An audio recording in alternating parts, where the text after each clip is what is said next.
Welcome student. आज हम लोग पढ़ेंगे कोऑर्डिनेशन कंपाउंड का IUPAC nomenclature.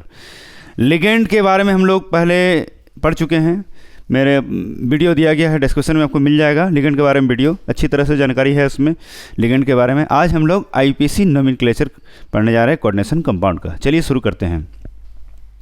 IUPAC nomenclature of coordination compound. सबसे पहले जानेंगे IUPAC नेमिंग रूल्स क्या है। देखिए सबसे पहले देखिए नया रूल है, if complex sign is negative और if something is there before square bracket. अगर हमारा कॉम्प्लेक्स साइन नेगेटिव हो, मतलब कॉम्प्लेक्स आयन के ऊपर जो स्क्वायर ब्रैकेट को बस चार्ज अगर नेगेटिव हो, या something is there before square bracket, मतलब स्क्वायर ब्रैकेट के पहले कुछ हो, जैसे K3 Na3 Hg कुछ भी हो, तो सेंट्रल मेटल में हम लोग 8 ऐड कर देंगे, 88। ये मैंने नया रूल बनाया है। If complex ion is negative और if something is there before square bracket, देखिए स्क्वायर ब्रैकेट के पहले, then 8 will be added to the central metal atom. एक मात्र रूल है बस। ये देखिए मान लीजिए आयरन रहा तो हम लोग क्या लिखेंगे, फेरेट। देखिए है ना, ऐड किया है ना हमने, 8 ऐड किया है। ये देखिए एल्यूमिनियम है तो एल्यूमिनेट, देखिए 8 ऐड किया। कोबाल्ट है तो कोबाल्टेट, क्रोमेट 8 ऐड किया ना, एटसेट्रा। इस तरह से निकल रहेगा तो निकलेट, जिंक रहेगा तो जिंकेट, है ना, पैलेडियम रहेगा तो पैलेडिनेट, इस तरह से। First we need to find oxidation state of central metal atom. सबसे पहला काम क्या करेंगे हम लोग IUPAC नेमिंग के लिए, सेंट्रल मेटल एटम का ऑक्सीडेशन स्टेट निकालेंगे। ठीक है बच्चों, तो समझ ही गए हैं। सबसे पहले हम लोग ध्यान देंगे कि कॉम्प्लेक्स आयन हमारा नेगेटिव है या ब्रैकेट के पहले कुछ है, तभी 8 लगेगा, नहीं तो 8 नहीं लगेगा। तो नॉर्मल नेम होगा, एल्युमिनियम, कॉपर, निकल, इस तरह से। ठीक है, 8 कब लगेगा, जब हमारा कॉम्प्लेक्स आयन नेगेटिव हो या if something is there before square bracket. आइए हम लोग देख लेते हैं ये रूल कैसे अप्लाई होता है दूसरे कंपाउंड्स में। ये देखिए ये कंपाउंड में देखिए स्क्वायर ब्रैकेट के पहले कुछ है, समथिंग है। क्या है समथिंग? K3 है, यानी कि इस आयरन में सेंट्रल मेटल में 8 लगेगा।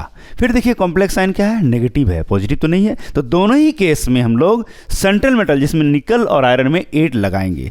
लेकिन सबसे पहले मैंने क्या कहा, सबसे मैंने कहा ऑक्सीडेशन स्टेट फाइंड करने। कैसे करते हैं, 3 × 1। इस आयरन को हमने X मान लिया, 6 × -1। क्यों -1? क्योंकि Cn का चार्ज -1 होता है। लिस्ट ऑफ लिगेंड में मैंने लिख दिया है, पहले ही पहला वीडियो में देख लीजिएगा, डिस्कशन में दिया हुआ है। लिस्ट ऑफ लिगेंड में Cn का चार्ज -1 है और टोटल क्या होता है किसी कंपाउंड का ऑक्सीडेशन नंबर 0 होता है। तो इस तरह से X इक्वल टू क्या है बच्चों, +3, यानी कि हमारा ऑक्सीडेशन स्टेट जो आया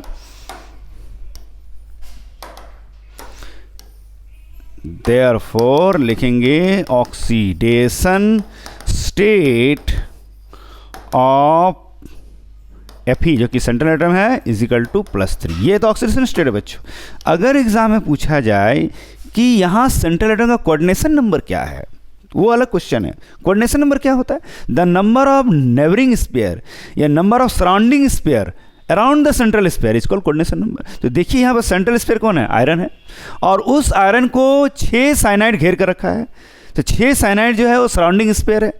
तो सेंट्रल मेटल एटम जो कि सेंट्रल स्पेयर है उसको 6 Cn घेर कर रखा है, इसलिए कोऑर्डिनेशन नंबर आयरन क्या होगा, 6 होगा। ठीक है, the number of neighbouring sphere या the number of surrounding sphere around the central sphere is called coordination number. तो यहाँ कोऑर्डिनेशन नंबर ऑफ आयरन क्या होगा, 6।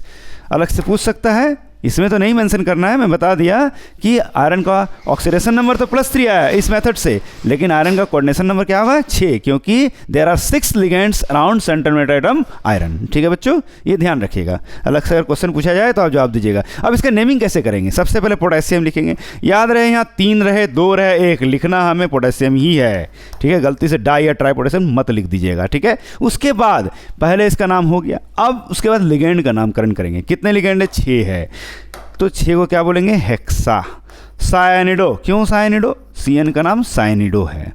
अब मैंने कहा था ना if something is there before square bracket, तो हमें 8 लगाना पड़ेगा आयरन में। तो यस 8 लगाएंगे, तो क्या होगा, फेरेट, है ना। देखिए फेरेट, और वो जो ऑक्सीडेशन नंबर कितना आया हमारा 3, उसको भी यहाँ हम मेंशन कर देंगे।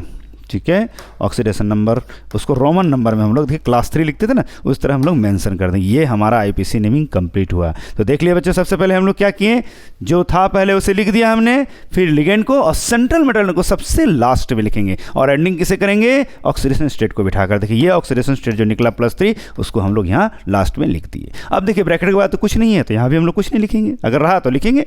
ठीक है, तो ये आप लोग समझ ही गए होंगे, पोटेशियम हेक्सासाइनिडोफेरेट 3। 8 क्यों लगा, क्योंकि मैंने नियम में बताया है, if something is there before square bracket then 8 will be added. समझ में आ ही गया बच्चों। अब ये तो हो गया, अब ये भी देख लेते हैं एक दूसरा आईपीसी नेमिंग करना, जिसमें देखिए सेंट्रल एटम तो निकल है लेकिन ओवरऑल कॉम्प्लेक्स जो है वो नेगेटिव है। तो यहाँ भी 8 लगेगा निकल में। तो सबसे पहले ऑक्सीडेशन स्टेट निकल का x मान लिए, 4 क्लोरीन का चार्ज -1 होता है और टोटल 0 यहाँ नहीं होगा, टोटल क्या होगा -2, क्योंकि oxidation number of a charge species equal to charge है ना बच्चों। तो यहाँ से x निकाल लेंगे हम लोग, जो कि +2 आया, यानी कि ऑक्सीडेशन स्टेट हमारा जो निकल का वो क्या आया, +2 आया। आप लोग समझ ही गए होंगे अच्छी तरह से। तो यहाँ मेंशन कर देंगे, इसमें भी हाफ मार्क्स मिलता है ना बच्चों। Oxidation number of nickel is equal to +2, यह हमने निकाल दिया। यहाँ तक निकालने ये लिखना जरूरी है क्योंकि हमें एंड में यहाँ पुट करना पड़ता है। अब इसका नेमिंग करेंगे। नेमिंग क्या होगा बच्चों, टेट्रा। क्यों टेट्रा, 4 क्लोरीन है, लिगेंड 4 है, सेंट्रल स्पेयर तो निकल है और उस निकल से 4 क्लोरीन जुड़े हुए हैं, तो टेट्रा क्लोरिडो। क्यों क्लोरिडो, Cl का नाम क्लोरिडो है, इस लिगेंड का नाम क्लोरिडो है। अब 8 तो लगाना होगा हमें, 8 किस में लगाना है, निकल में। तो हम लोग लिखेंगे निकल और उसके बाद 8 लगा दिए। देखें 8 लगा दिए ना, निकल 8, और वो जो ऑक्सीडेशन स्टेट आया उसको रोमन नंबर में यहाँ लिख देंगे। ये देखिए चार्ज स्पीसीज है, और जो चार्ज स्पीसीज हम लोग क्या कहते हैं, आयन कहते हैं। चार्ज स्पीसीज क्या कहते हैं हम लोग, आयन कहते हैं। तो हमने आयन लिख दिया। ठीक है, ये रहा। एग्जाम में हो सकता है कभी कभी नेमिंग दे दे और फार्मूला लिखने बोले आयन ना लिखा हो, कोई टेंशन नहीं है, नहीं भी लिखा हो सकता है, हाँ, लेकिन आपको फार्मूला इस तरह बनाना पड़ेगा। ठीक है, तो दोनों ही आईपीसी नेमिंग आप लोग समझ गए होंगे। दोनों में 8 लगा है सेंटीमीटर के बाद, देख लीजिए मेंशन किया है। और मैंने रूल जो बनाया है, ये रूल बुक में नहीं है, मैंने ये बनाया है कि कॉम्प्लेक्स आयन के पहले अगर कुछ हो या कॉम्प्लेक्स आयन अगर ओवरऑल नेगेटिव चार्ज हो तो सेंटीमीटर के बाद 8 लगेगा। ठीक है, सबसे पहले मैंने ऑक्सीडेशन स्टेट फाइंड किए, उसके बाद देखिए सेंट्रल एटम को सबसे लास्ट में लिखेंगे। ये ध्यान रखिएगा, बच्चे क्या करते हैं, पहले निकल है, निकल को लिख दिया, ऐसा नहीं करना गलती। सबसे पहले अगर कुछ है ब्रैकेट के पहले तो उसे लिखा हमने, यहाँ नहीं है तो नहीं लिखा। तो स्टार्टिंग कहाँ से किया, लिगेंड से किया, है ना। सेंट्रल एटम को बाद में लिखेंगे, सबसे लास्ट में सेंट्रल एटम। देख लीजिए बच्चे गलती करते हैं यहाँ पर, वो गलती आपको नहीं करना है। सबसे पहले स्टार्टिंग हमें लिगेंड से करना है। अगर कुछ रहता तो कोई यहाँ स्टार्ट करते, यहाँ था के तो यहाँ पोटेशियम से स्टार्ट किया। ठीक है बच्चों, समझ गए होंगे, अच्छा लग रहा है आप लोग को, है ना। अब अगला एग्जाम्पल देखते हैं क्या है। अगला एग्जाम्पल देखिए, यहाँ पर ना ब्रैकेट के पहले कुछ है और ना ही कॉम्प्लेक्स आयन हमारा नेगेटिव है, कॉम्प्लेक्स आयन पॉजिटिव है, और यहाँ ब्रैकेट के बाद में है, पहले कुछ नहीं है। तो दोनों ही केस में 8 का इस्तेमाल नहीं होगा। दोनों ही केस में 8 ऐड हम लोग नहीं करेंगे सेंट्रल एटम में, नॉर्मल नेमिंग करेंगे। लेकिन सबसे पहले नियम क्या है, टू फाइंड ऑक्सीडेशन स्टेट। चलिए देख लेते हैं फटाक से। CO को x मान लिया, 6 × 0, क्यों, क्योंकि अमाइन जो है यहाँ पर न्यूट्रल लिगेंड है जिसका चार्ज 0 है, प्लस 3 × -1, फिर क्लोरीन का -1 होता है, टोटल इक्वल 0। इस तरह कैलकुलेट कीजिएगा तो हमें मिलेगा x इक्वल टू +3, यानी कि ऑक्सीडेशन स्टेट कितना आया, +3 आया। तो यहाँ पर हम लोग मेंशन कर देंगे, देयरफॉर ऑक्सीडेशन स्टेट ऑफ किसका, कोबाल्ट। बड़ा सी छोटा हो, बड़ा सी बड़ा हो मत लिख दीजिएगा, कार्बन मोनोक्साइड बन जाएगा या कार्बोनाइल बन जाएगा। तो oxidation state of cobalt is equal to +3। यहाँ तक आपको हाफ मार्क्स मिलना है। यहाँ भी देखिए बच्चों, सेंट्रल एटम से 6 लिगेंड जुड़े हुए। ये लिगेंड नहीं है, ये काउंटर आयन है। Cl3 ब्रैकेट के बाहर है जो कि काउंटर आयन है। तो 6 लिगेंड कोबाल्ट से जुड़े हुए हैं, इसलिए कोबाल्ट का ऑक्सीडेशन स्टेट क्या होगा, कोबाल्ट का ऑक्सीडेशन स्टेट तो +3 होगा, लेकिन कोऑर्डिनेशन नंबर 6 होगा। ठीक है, 6 ligands are attached with central atom, that's why coordination number of cobalt is 6। और 6 का 6 मोनोडेंटेड लिगेंड है, ये भी बात है। ठीक है, तो कोऑर्डिनेशन नंबर 6 हुआ और ऑक्सीडेशन नंबर या ऑक्सीडेशन स्टेट वो +3 हुआ। दोनों अलग अलग चीज़ है। ऑक्सीडेशन नंबर ये है और ये क्या है बच्चों, कोऑर्डिनेशन नंबर।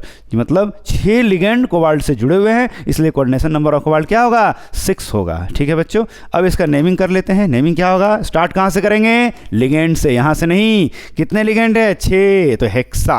और NH3 का नाम क्या है, amine, A double M, single M मत लिखिएगा, हेक्सा अमाइन, है ना। ये क्या हो गया यहाँ पर,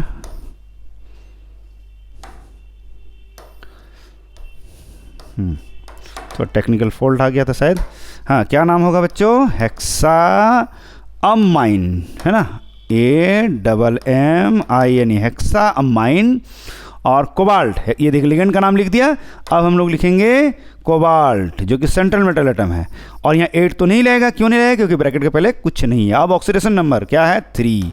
अब लास्ट में देखिए Cl3 है, तो क्या लिखेंगे, क्लोराइड। वहाँ स्पेस नहीं था, इसलिए बच्चों हमने यहाँ लिखे। आप लोगों को कोई भी याद रहे, नेमिंग लिखते वक्त किसी तरह का स्पेस नहीं देना है आपको, ठीक है। हेक्साअमाइन कोबाल्ट 3 क्लोराइड, यहाँ स्पेस नहीं होने के कारण मैं से क्लोराइड को यहाँ लिखा। अब ध्यान देंगे तो यहाँ पर Cl3 है, अगर Cl2 रहे या Cl रहे, कुछ भी रहे, हमें लिखना क्लोराइड ही है। डाई, ट्राई या मोनो का इस्तेमाल आप लोग नहीं कीजिएगा। जैसे पिछले एग्जाम्पल मैंने K3 K2 कुछ भी रहे, पोटेशियम ही लिखना बताया, उसी तरह से यहाँ क्लोरीन जो भी रहे, जितना भी रहे, लिखना क्लोराइड ही है। यह कैसे कर रहे हैं, देखिए आप लोग याद है क्लास 9 में AlCl3 बोलते थे, इसका नाम क्या है, एल्यूमिनियम क्लोराइड। क्या एल्यूमिनियम ट्राइक्लोराइड बोलते थे, नहीं बोलते थे। उसी तरह ये देखिए एल्यूमिनियम क्लोराइड का ही भाई साहब है, देख लीजिए, बड़ा भाई है ये। एल्यूमिनियम की जगह ब्रैकेट है और Cl3 की जगह Cl3 है। ये एल्यूमिनियम क्लोराइड, ये ब्रैकेट क्लोराइड है, और ब्रैकेट का नाम यह हुआ हेक्साअमाइन कोबाल्ट 3 और लास्ट में क्लोराइड। ठीक है, समझ गए आप लोग, यस। तो इसे मिटा देते हैं। चलिए, तो इसका इस तरह से IUPAC नेम कंप्लीट हुआ 1 मार्क्स के लिए। अब दूसरा देखिए यहाँ पर देखिए उसी तरह सेंट्रल एटम का ऑक्सीडेशन स्टेट X मान लिया, 6 × 0, क्योंकि वाटर जो कि एक्वा है, इस लिगेंड, यह एक न्यूट्रल लिगेंड है, और ओवरऑल चार्ज 0 नहीं हो क्योंकि चार्ज स्पीसीज, तो क्या होगा, +3। ऑक्सीडेशन नंबर और charge species is equal to charge. तो देयरफॉर इस तरह से x इक्वल टू क्या आया, +3 आया। तो हमारा ऑक्सीडेशन स्टेट +3। अब इसे मेंशन कर देंगे, देयरफॉर ऑक्सीडेशन स्टेट या oxidation number of iron is equal to +3। यहाँ पे देखिए बच्चों, ऑक्सीडेशन नंबर तो 3 निकला, लेकिन कोऑर्डिनेशन नंबर आयरन क्या होगा, 6 होगा। क्यों, 6H2O लिगेंड जो है सेंट्रल एटम जुड़े हुए हैं, यानी कि Fe के चारों और 6 लिगेंड जुड़े हुए, इसलिए Fe का कोऑर्डिनेशन नंबर 6 होगा। ठीक है, अब इसका नेमिंग करेंगे उसी तरह। सबसे पहले लिगेंड का नेमिंग कितने हैं, 6। तो हेक्सा और एक्वा, पानी का नाम क्या है, एक्वा, हेक्सा एक्वा। फिर आयरन, सिंपल आयरन लिखेंगे हम लोग, है ना, सिंपल आयरन में यहाँ फेरेट इस्तेमाल नहीं होगा। क्या लिखेंगे, सिर्फ आयरन लिखेंगे, IRON आयरन। उसके बाद जो ऑक्सीडेशन नंबर आया, क्या आया, 3 आया, आयरन 3 आयन। क्यों आयन, क्योंकि ये चार्ज स्पीसीज है, इसलिए बड़ा ही छोटा नाम है। देखिए इस प्रकार बहुत इजी है, सबसे पहले लिगेंड का नाम, उसके बाद सेंट्रल एटम का, उसके बाद ऑक्सीडेशन नंबर और आयन। आयन क्यों, क्योंकि ये चार्ज स्पीसीज था। तो बच्चों समझ गए, बड़ा ही इजी नेमिंग है, देख लीजिए इसको, है ना, नोट डाउन कर लीजिए। नेक्स्ट देखते क्या है अगला। देखिए यह भी पॉजिटिवली चार्ज स्पीसीज है, इसमें भी सेंट्रल एटम में 8 का इस्तेमाल नहीं होगा, लेकिन यहाँ पर हम लोग ऑक्सीडेशन नंबर तो निकाल लेंगे, लेकिन कोऑर्डिनेशन नंबर निकालने में थोड़ा सा स्टूडेंट को यहाँ प्रॉब्लम होता है, क्योंकि देखिए यहाँ पर 2 तरह का लिगेंड है। Cl जो है, यहाँ Cl मोनोडेंटेड लिगेंड है, और En जो है बायोडेंटेड है। ध्यान दीजिएगा, ये है मोनोडेंटेड, है ना, Cl जो है मोनोडेंटेड लिगेंड है, जबकि En जो है ये एक बायोडेंटेड लिगेंड है। तो यहाँ बच्चों को दिक्कत हो जाता है कोऑर्डिनेशन नंबर फाइंड करने में। यहाँ भी En क्या है बच्चों, बायोडेंटेड लिगेंड है। तो बायोडेंटेड लिगेंड के होने के कारण यहाँ डेंसिटी जो है यहाँ पर कितने हो जाता है, यहाँ पर 6 हो जाता है। क्यों, देखिए क्योंकि 3 बायोडेंटेड लिगेंड सेंट्रल एटम से जुड़े हुए हैं, और बायोडेंटेड तो कितना डेंट हो गया, 6 डेंट हो गया, 3 2 या 6, बाय मैंने 2 होता है और 3 3 2 या 6 हो गया, यानी कि यहाँ डेंसिटी अगर जो 6 हो गया, यानी कि यहाँ पर कोबाल्ट का कोऑर्डिनेशन नंबर 6 होगा, 3 नहीं होगा। ऐसा मत सोचिएगा ऐसा कि सर 3 लिगेंड्स कोबाल्ट से जुड़े हुए हैं इसलिए कोऑर्डिनेशन नंबर 3 होगा, ऐसा नहीं है। ये देखिए En एक बायोडेंटेड लिगेंड है ना, तो 3 2 या 6 होगा, यहाँ कोऑर्डिनेशन नंबर ऑफ कोबाल्ट 6 होगा। और यहाँ देखिए 2 मोनोडेंटेड हो गया और 2 बायोडेंटेड हो गया, तो 2 2 4 और 2 6, यहाँ भी कोऑर्डिनेशन नंबर कोबाल्ट का 6 होगा। ठीक है, इसे स्मार्टली फाइंड कीजिए। बच्चे गलती करते हैं, लिख देते हैं एग्जाम में 4, ऐसा गलती नहीं करना है।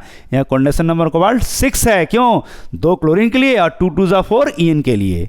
ठीक है, चलिए आप लोग समझ गए होंगे। अब इसका हम लोग ऑक्सीडेशन नंबर फाइंड करते हैं। कोबाल्ट का X 2 × -1 + 2 × 0 equal to +1 this time, क्योंकि चार्ज एक पॉजिटिव है हमारा। इस तरह से ऑक्सीडेशन स्टेट में फाइंड करेंगे, क्या आएगा, +3। कैलकुलेट करके देख लीजिएगा, हाँ, देयरफॉर यहाँ मेंशन करना हमें कि oxidation state of cobalt is equal to +3, ये लिख लिया हमने।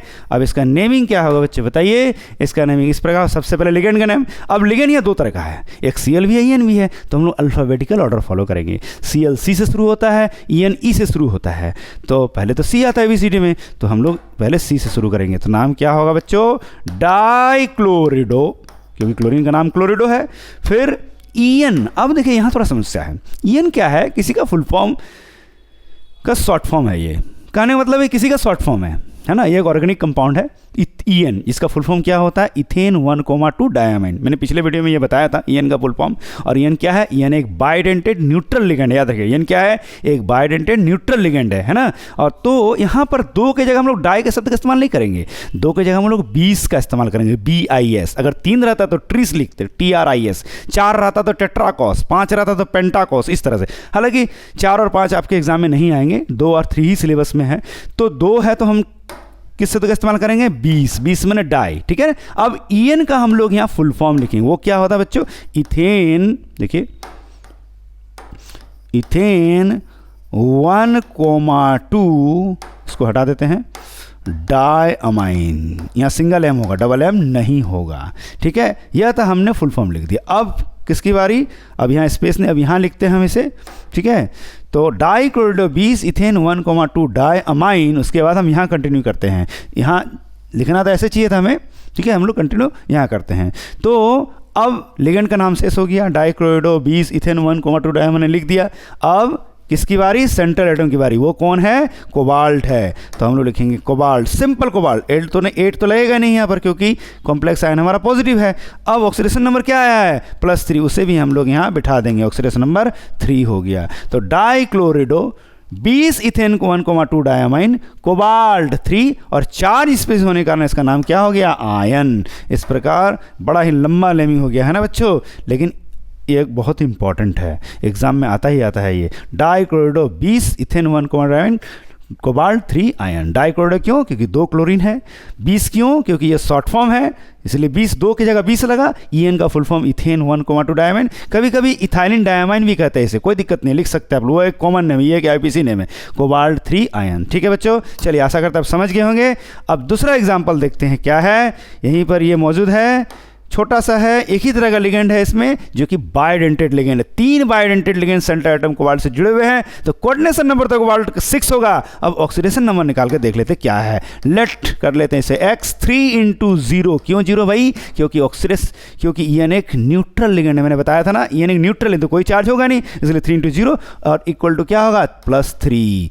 तो इस तरह से हम लोग ऑक्सीडेशन स्टेट क्या मिलेगा हमें? देयरफॉर x = +3, यानी कि यहाँ से ऑक्सीडेशन स्टेट हमें मिला +3। हम देयरफॉर बोल सकते हैं, देयरफॉर ऑक्सीडेशन स्टेट ऑफ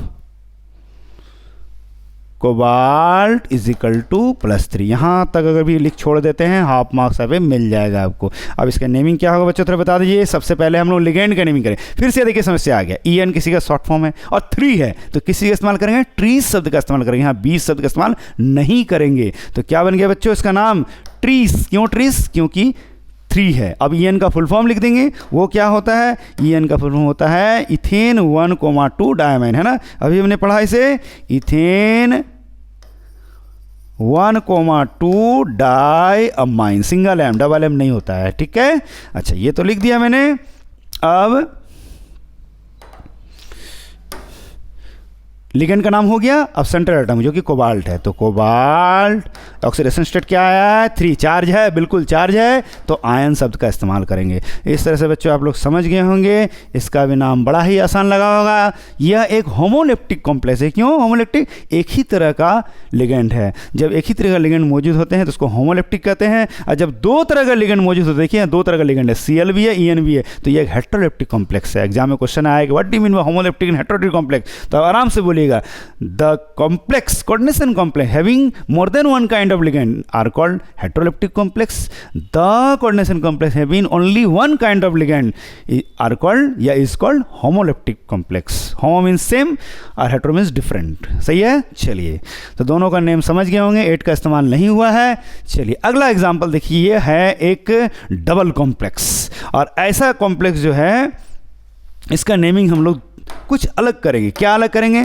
पहला केस नॉर्मल होगा और दूसरा केस में 8 शब्द का इस्तेमाल होगा। तो सबसे पहला तो नियम है कि हमें ऑक्सीडेशन स्टेट फाइंड करना है। Ag का x मान लिया 2 × 0 क्योंकि NH3 एक न्यूट्रल लिगेंड है। फिर Ag को हमने x मान लिया 2 × -1 क्योंकि Cn का चार्ज -1 होता है और टोटल इक्वल टू 0 है। यहाँ से हम लोग निकालेंगे तो x 2x हो गया, -2 = 0, x इक्वल टू हमारा कितना आया +1। इस तरह से ऑक्सीडेशन स्टेट जो है वो है +1 आया। क्या है बच्चों? ऑक्सीडेशन स्टेट +1 आया। हम यहाँ मेंशन कर देंगे therefore oxidation state of Ag is equal to +1। Silver का ऑक्सीडेशन स्टेट हमारा क्या है? +1। इसे नोट डाउन कर लीजिए बच्चों। इसका नेमिंग क्या होगा? मैंने पहले बताया ना, पहला नॉर्मल, दूसरा में 8 नॉर्मल, तो डाई अमाइन। क्यों अमाइन? क्योंकि सर डायमाइन इसलिए क्योंकि NH3 का नाम अमाइन है और डाई क्योंकि 2 NH3 इसलिए डाई अमाइन। अब सिल्वर, या सिंपल हम लोग सिल्वर लिखेंगे, ठीक है, SiLv या सिल्वर 1 ऑक्सीडेशन स्टेट में यहाँ लगा दिए। लेकिन दूसरा कंपाउंड का नेमिंग करने वक्त हम लोग उसमें 8 शब्द का इस्तेमाल करेंगे। फिर से वहाँ क्या लिखेंगे? डाईसाइनिडो लिख दिया मैंने, डाईसाइनिडो। अब हम लोग सिल्वर नहीं लिखेंगे, क्या लिखेंगे? अर्जेंटेट। नाम चेंज हो जाएगा, देखिए अर्जेंटेट है ना, अर्जेंटेट। सिल्वर का लैटिन नेम है अर्जेंटम है ना, उसी हिसाब से मैंने क्या लिखा? अर्जेंटेट। 8 लगाने के लिए हमें अर्जेंट शब्द का इस्तेमाल करना पड़ा, अर्जेंटेट है ना, 8 लगाया। फिर देखिए, और ऑक्सीडेशन स्टेट को फिर से यहाँ मैंने मेंशन कर दिया 1। तो इस तरह से नाम हो गया डायमाइन सिल्वर 1 डाईसाइनिडो अर्जेंटेट 1। फिर से एक बार देख लीजिए, पहला नॉर्मल है डायमाइन सिल्वर 1, ऑक्सीडेशन स्टेट को मैंने यहाँ लिख दिया। फिर इसके लिए डाईसाइनिडो अर्जेंटेट, मैंने इसमें 8 शब्द का इस्तेमाल हुआ है और यहाँ भी ऑक्सीडेशन स्टेट हमने यहाँ लगा दिए जो कि 1 है। सही है, चलिए समझ गए होंगे। नेक्स्ट एग्जाम्पल देखिए, थोड़ा बड़ा देखने में है लेकिन बड़ा ही आसान है। इसे पहचानिए, यह कौन है? यह हमारा EN है, यही तो है EN, इथेन 1,2 डायमाइन। देखिए यहाँ 1 नंबर में भी NH2 है, 2 नंबर में NH2 है, तो 2 कार्बन है, इसलिए क्या हो गया? Ethane 1,2 diamine. यही EN का फार्मूला है। और कितने EN है? 3 है, 3 है यानी कि 20 होगा, 30 होगा, सॉरी 3 है तो क्या होगा? 30 होगा। अब इसका सबसे पहले हम लोग क्या करेंगे? ऑक्सीडेशन स्टेट निकालेंगे। चलिए निकालें, थोड़ा सा हार्ड है।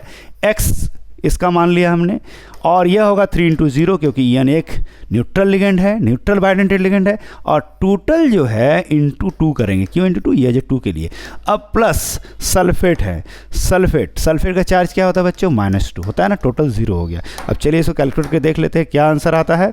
हाँ, तो 2x ये तो 0 हो गया, -6 = 0, देयरफॉर x = +3, यानी कि ऑक्सीडेशन स्टेट यहाँ भी +3 आया है।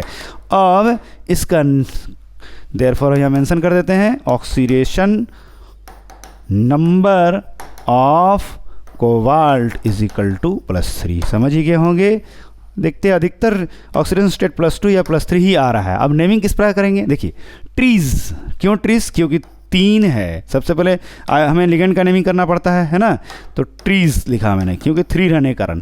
अब इसका नाम क्या है? Ethane 1,2 diamine, single M double M नहीं, ठीक है। हाँ, ट्रीज इथेन 1,2 डाई अमाइन, ठीक है। अब कोबाल्ट का नाम यहाँ पर लिखा है हमने क्योंकि सेंटर मेटल एटम है। नॉर्मली यहाँ 8 का इस्तेमाल नहीं हुआ है। क्यों नहीं हुआ? क्योंकि यहाँ ब्रैकेट के पहले कुछ नहीं है और नहीं कॉम्प्लेक्स साइन हमारा नेगेटिव है, ठीक है। तो ट्रीस इथेन 1,2 डायमाइन, कोबाल्ट 3 क्यों? वो जो ऑक्सीडेशन स्टेट आया है वो 3 है, वहाँ इसे मेंशन कर देंगे। अब बाहर में क्या है? सल्फेट है, वो जो कि एक ये तो कॉम्प्लेक्स आयन है और वो काउंटर आयन है। यहाँ सल्फेट काउंटर आयन है, सिंपल उसे सल्फेट हम लोग लिख देंगे, ट्राई सल्फेट नहीं लिखेंगे, ठीक है, सिर्फ सल्फेट लिखेंगे हम लोग। देखिए सल्फेट है ना। और ये 3 और 2 क्या है बाहर में, इसे हमने मेंशन है 3 और T। ये जो 3 है ओवरऑल कोबाल्ट का जो ऑक्सीडेशन स्टेट निकला था, और ये 2 जो है SO4 का चार्ज है वो लगाया गया है, ठीक है। तो इसलिए इन दोनों को यहाँ मेंशन ना करें आप लोग, ठीक है। तो ट्रीज क्योंकि 3 था, EN का फुल फॉर्म लिखा हमने, इथेन 1 डायमाइन, कोबाल्ट 3, कौन सा 3, ये ऑक्सीजन 3 और यह सल्फेट। यहाँ 2 भी रहता फिर भी सल्फेट लिखते हैं, SO4 भी रहता फिर भी सल्फेट लिखते हैं, ठीक है बच्चों, समझ गए आप लोग। चलिए नेक्स्ट एग्जांपल देखते हैं हम लोग। नेक्स्ट एग्जांपल हमारा है थोड़ा अलग है, देखने में थोड़ा टफ है। इसमें देखिए ब्रैकेट के पहले कुछ है, यानी कि यहाँ पर सेंट्रल मेटल है जो कोबाल्ट है 8 शब्द का इस्तेमाल होगा, और यहाँ पर 8 नहीं लगेगा क्योंकि यहाँ पर देख रहे हैं कि ना ब्रैकेट के पहले कुछ है और ना ही कॉम्प्लेक्स आयन हमारा नेगेटिव है, तो इस केस में 8 का इस्तेमाल नहीं होगा, लेकिन यहाँ 8 का इस्तेमाल होगा। चलिए इसे नोट डाउन करिए, करने की कोशिश कीजिए, देखते हैं कैसा होता है।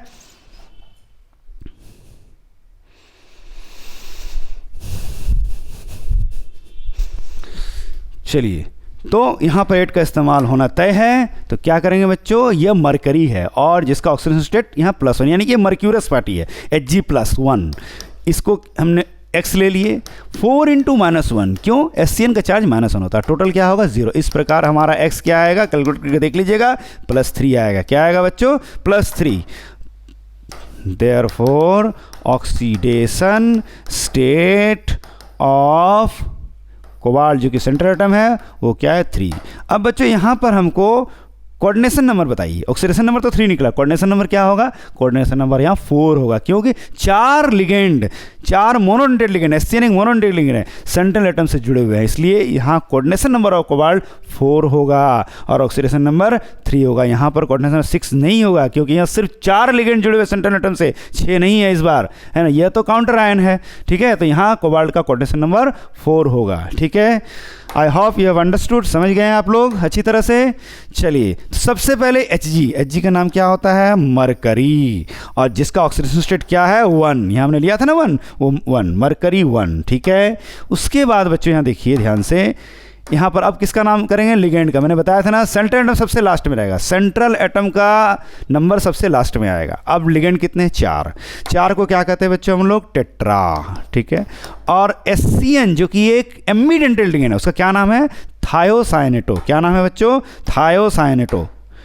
टेट्रा 4 था इसलिए सायोनेटो, CYANA, सायनेटो, टेट्रा थायोसाइनेटो, SCN का नाम थायोसाइनेटो है। अब यहाँ 8 तो लगेगा, क्यों लगेगा, क्योंकि मैंने रूल में बताया था, if something is there before square bracket then 8 will be added to the central metal atom. तो यहाँ हम क्या लिखेंगे बच्चों, कोबाल्टेट, कोबाल्ट नहीं लिखेंगे, कोबाल्टेट। देखिए मैंने 8 शब्द का इस्तेमाल किया है ना। अब जो ऑक्सीडेशन स्टेट हमारा 3 आया है उसको हम लोग रोमन नंबर में यहाँ लिख देंगे और यह इस तरह से यह नेमिंग कंप्लीट हुआ। देखिए मरकरी टेट्राथायोसाइनेटो कोबाल्टेट 3। तो थोड़ा सा लंबा है, थोड़ा सा टफ है, लेकिन आप कर पाएंगे। नेक्स्ट ये देखिए, इसमें 8 शब्द का इस्तेमाल होगा क्या, बिल्कुल नहीं होगा। क्यों, क्योंकि ना ब्रैकेट के पहले कुछ है और ना ही कॉम्प्लेक्स आयन हमारा नेगेटिव है। तो सबसे पहले हम ऑक्सीडेशन स्टेट फाइंड कर लेते हैं। Pt का x मान लिया हमने जो प्लैटिनम है, 2 × 0, क्यों 0, क्योंकि अमाइन NH3 एक न्यूट्रल लिगेंड है। अब उसी तरह Cl का क्या होगा बच्चों, -1, क्योंकि क्लोरीन का चार्ज -1 होता है। उसी तरह NO2 का क्या होगा, -1, क्योंकि NO2 का चार्ज भी -1 होता है, टोटल 0। इस प्रकार x का वैल्यू क्या आया, +2, यानी कि ऑक्सीडेशन स्टेट हमारा आया +2, ठीक है। तो यहाँ पर हम लोग मेंशन कर देंगे हाफ मार्क्स के लिए, देयरफॉर ऑक्सीडेशन नंबर या ऑक्सीडेशन स्टेट कुछ भी लिख सकते हैं, of platinum is equal to +2। समझ में आएगी अच्छी तरह से। अब इसका IUPAC नेमिंग करेंगे। IUPAC नेमिंग करते वक्त हम ध्यान रखेंगे कि सबसे पहले हमें लिगेंड का नामकरण करना है और सेंट्रल एटम का नंबर सबसे लास्ट में आएगा।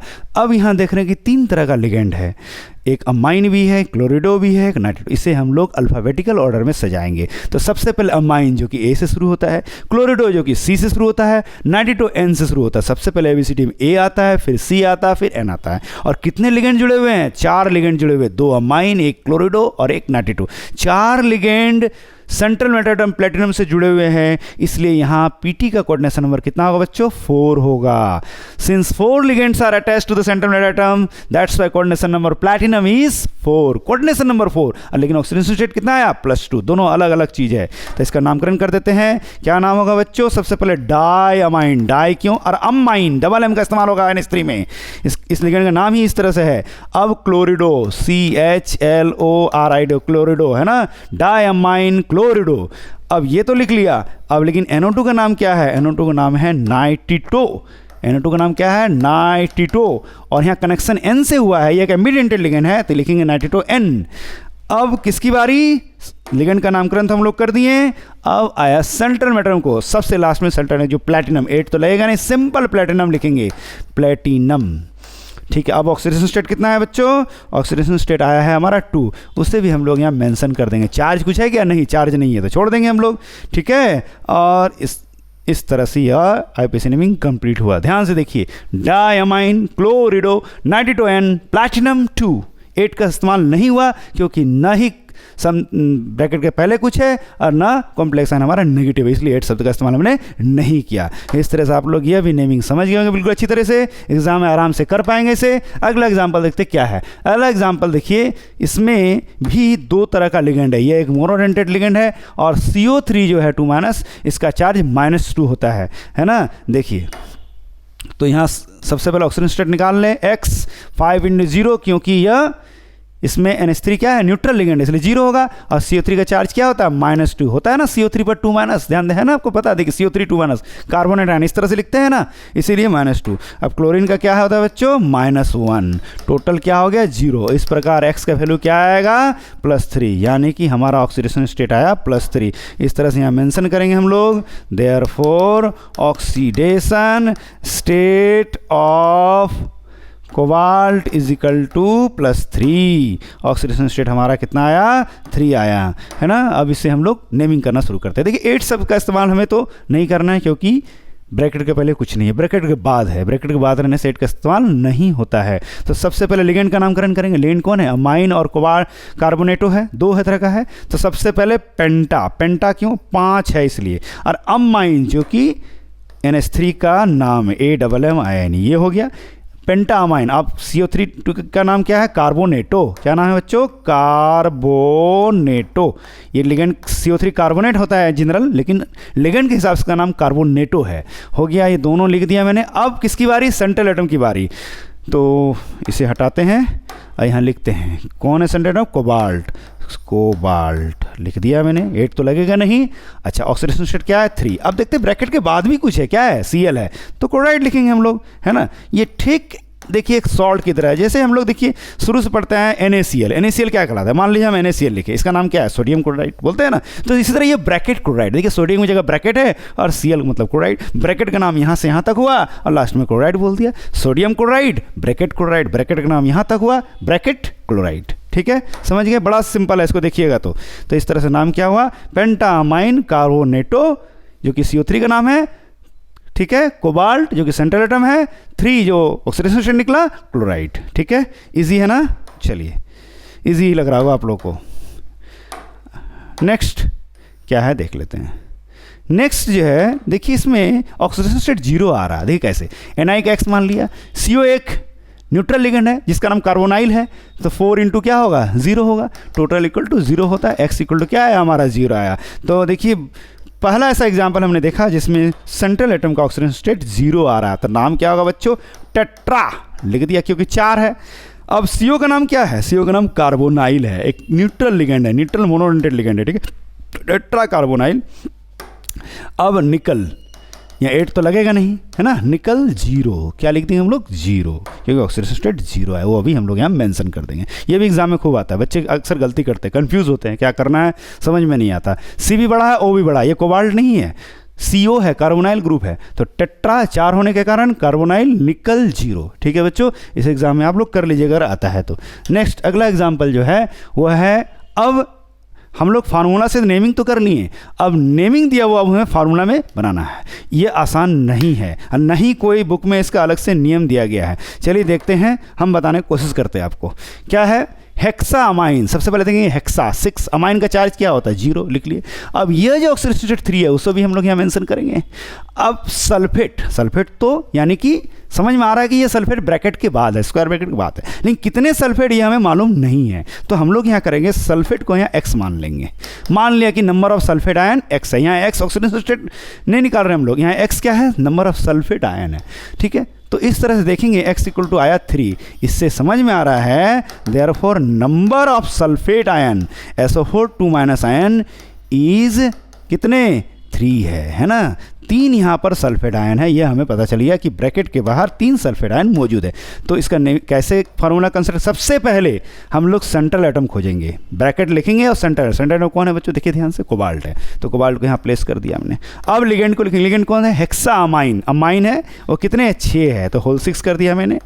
अब सल्फेट की बारी बाहर में, तो हम लोग सल्फेट को हम लोग लिखेंगे, है ना, सल्फेट को हम लोग यहाँ मेंशन कर देंगे। सल्फेट का चार्ज क्या है, -2 है, तो वो यहाँ आएगा। और इसका चार्ज क्या आया, इसका चार्ज जो है 3 आया है। सल्फेट कितने हैं, 3 आया, देखिए सल्फेट कितने आए, 3, वो लिख दिया। और सल्फेट का चार्ज क्या था, -2, वो हमने यहाँ, जब आप लोग फार्मूला लिखते हैं Al2O3, याद है, तो Al2O3 में 3 किसका चार्ज होता है, Al का, और 2 किसका चार्ज होता है, O का, है ना। जैसे ये एल्युमिनियम ऑक्साइड है, उसी तरह ये भी कंपाउंड देखिए एकदम सेम टू सेम है। Al के जगह यहाँ पर यह ब्रैकेट लिखा हुआ है और O के जगह SO4 लिखा हुआ है।